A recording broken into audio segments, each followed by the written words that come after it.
Hi, do you looking how to increase speed on your motorbike? You need to change the sprocket. If you wanna change the front sprocket, that little one, if you wanna go more faster and have more speed, you need to go to bigger size. Example, if you have on the front 12, you need to go to 13. That's how you're gonna increase speed. It's about maybe 8-9% more speed, just roughly around. You need to count like all kind of little things.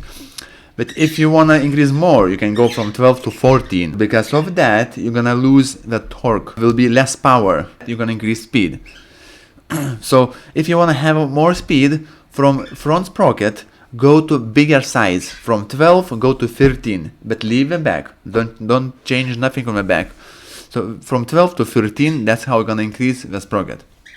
Of course, if you don't wanna change front one, you can always go to change the back. What you're gonna do with back, always go down. Leave a front, don't do nothing on the front. Just leave, completely leave. And from the back, you can change always down. The back sprocket, if you have example 51 and you want to increase more speed, from 51 to go to maybe 47 or 49. Don't do dramatic change because you're gonna feel a big difference. Maybe from 51 go to 49, 48. That's how you're gonna increase speed.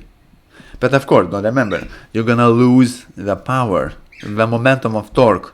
But will be longer gears, the first, second, third or fourth gear will be much longer.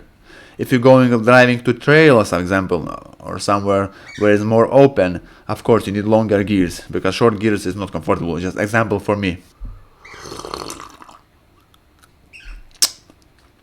If you have any questions, if I couldn't explain you exactly what I mean, please comment below what you didn't understand or you understand. Any review will be helpful for me. Press like and subscribe, and see you later next time. Thank you for watching.